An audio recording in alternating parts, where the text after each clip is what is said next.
Alrighty, so this is the second half of my Google Meet info. So for some devices, you're going to have to download Google Meet as an app. Like on my computer, because I'm already signed in to Google. As you can see right up here, I'm already signed in with my username and information. And if you look at the little, us teachers, I don't know why, but we call this the Google waffle. So in your little Google waffle, right here is Google Meet, and I did not have to download this separately.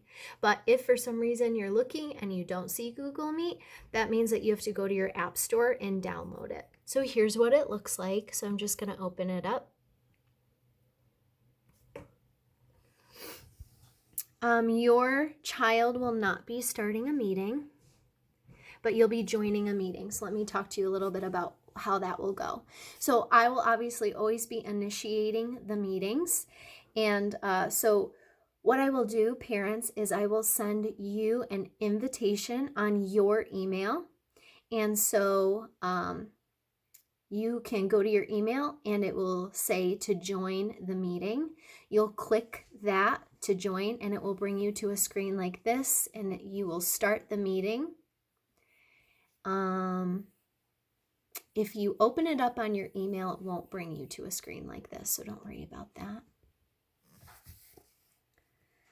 that.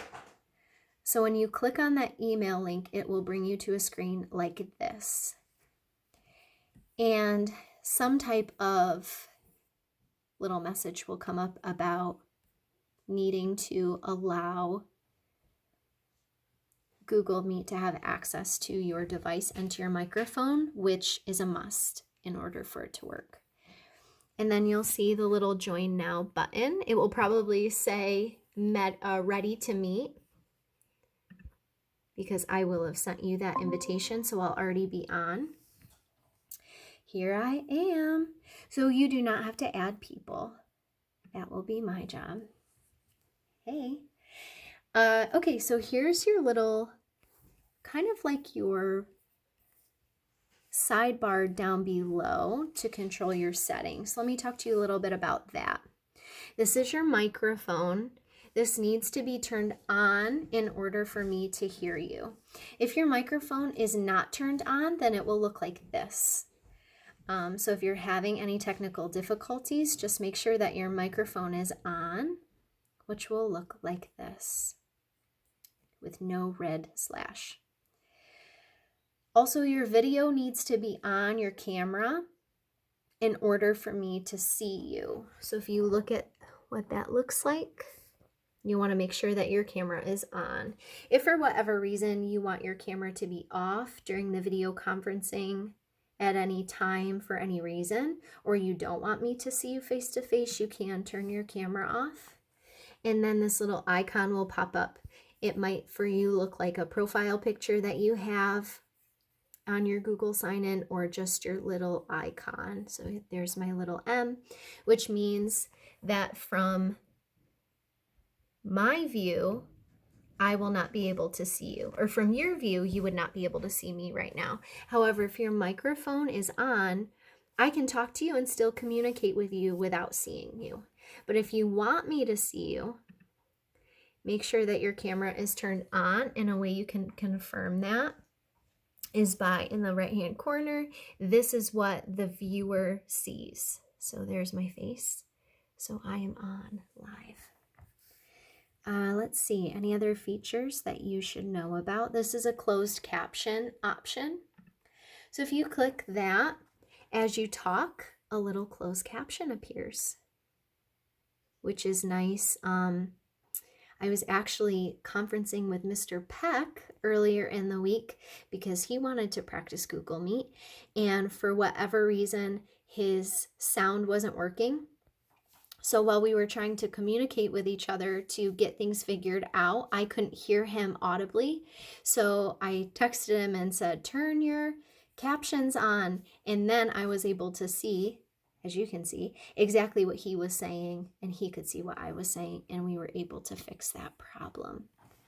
So that might not be a feature you want to use unless you need to. There is a chat feature up above.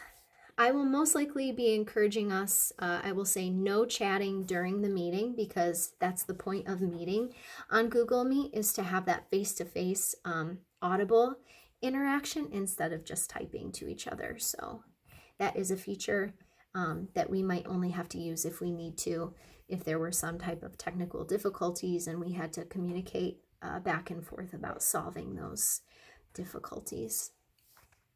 And I think that's just about it from a student view or from a parent view. If we were going to meet together, about what you would need to know about Google Meet. If you are having any technical difficulties, there is a little settings button down here. It says more options. Click on this.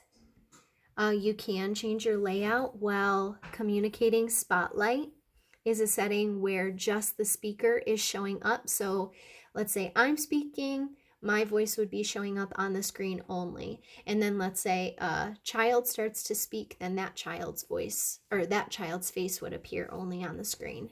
A sidebar option would mean that the speaker comes up really big, and then the other people who aren't speaking, they can still be seen, but they're not as large. And then tiled kind of separates the screen evenly between all people who are on the call, not just the speaker.